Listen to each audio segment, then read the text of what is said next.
Hello and welcome back to Simple English Learning. I'm so glad you've joined me today because we are going to talk about one of the most overlooked but incredibly powerful aspects of English communication, intonation. When we talk about English learning, most people focus on grammar, vocabulary, and sometimes pronunciation. But what about intonation? Intonation is the music of English, the rise and fall of your voice, the rhythm, the melody, the tone. And here's the secret. Intonation can make the difference between sounding boring and sounding engaging, between being understood and being ignored.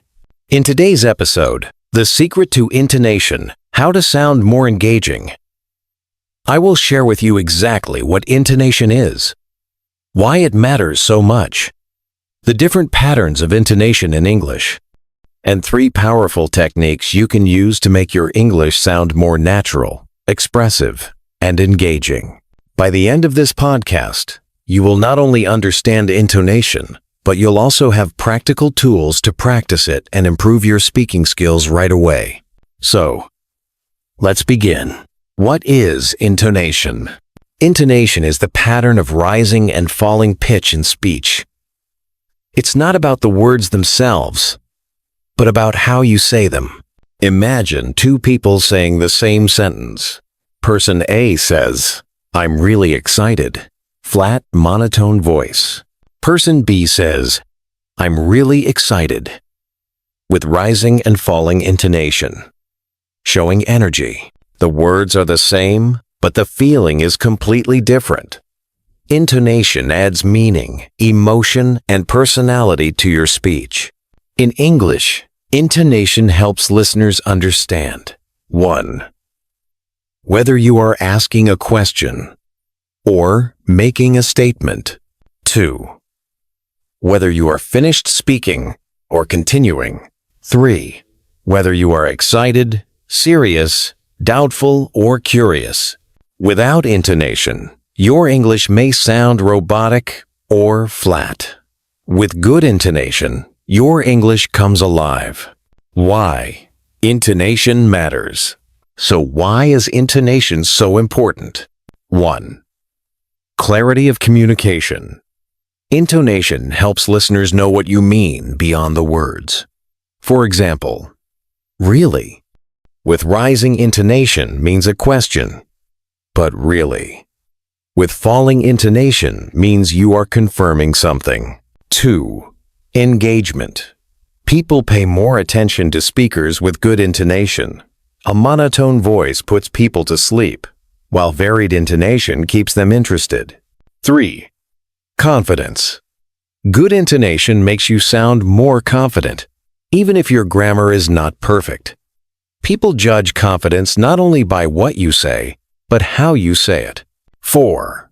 Cultural connection. Every language has its own music. If your intonation matches English patterns, you sound more natural and native-like, and it becomes easier for people to connect with you. The main intonation patterns. In English, there are several important intonation patterns in English. Let's go through the most common ones. 1. Rising intonation.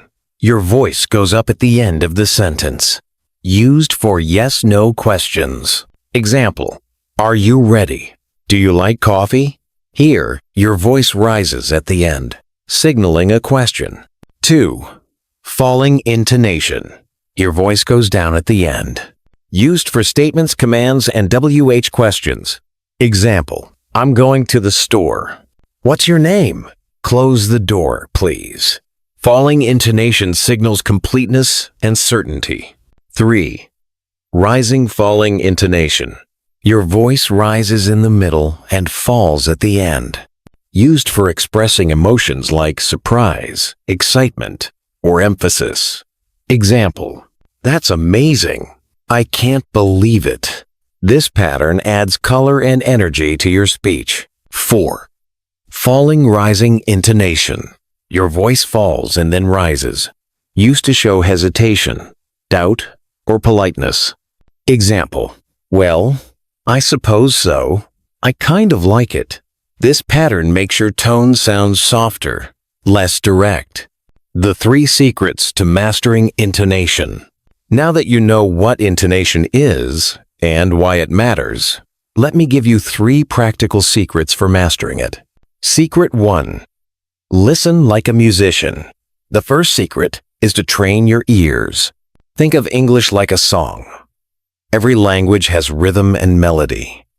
To master intonation, you need to listen, not just for words, but for music. Exercise. Choose a short clip of a native speaker, maybe from a movie or podcast. Close your eyes and listen only to the melody of the voice. Don't focus on the meaning. Instead, focus on how the voice rises, falls, speeds up, or slows down. Then, imitate it like you are singing along. At first, don't even worry about the words, just copy the sound. This trains your ear to hear intonation naturally. Secret 2. Mark intonation in your scripts. When you practice speaking, don't just read the words. Mark the intonation. Example.